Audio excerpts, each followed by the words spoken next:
छठ बरतिया ऐनी रौरी घटिया अर्घ दे के दुखी हमर मनवा भइले हो।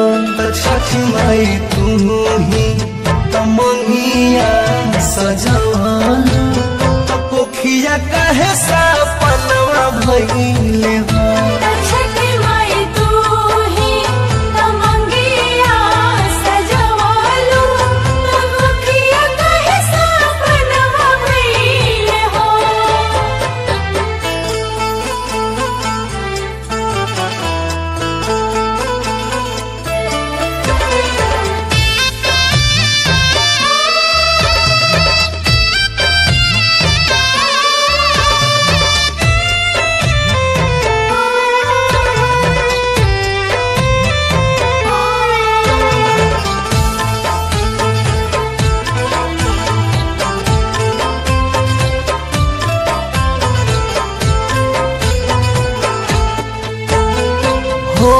के सोहागिन अभागिन बानी सुखे नहीं लोर दिनो रात रोवतानी।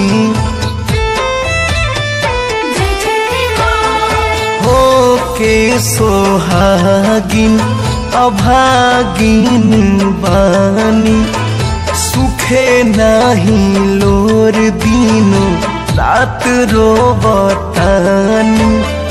चहके ना चिड़ैया छठी मैया सुना हमर घरवा आंगनवा भइले हो। छठी माई तू ही तमंगिया सजवलू पोखिया काहे सपनवा भइले हो।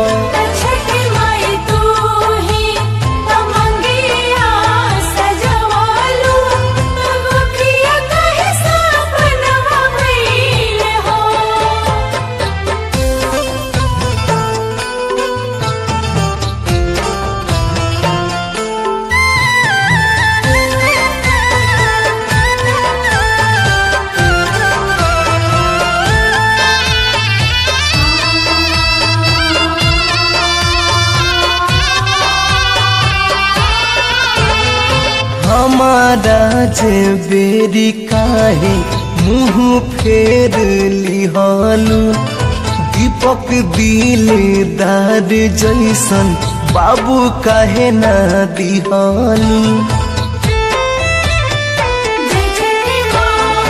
हमारा जे बेरी काहे मुँह फेर लिहालू दीपक दिलदार जैसन बाबू कहे ना दिहालू।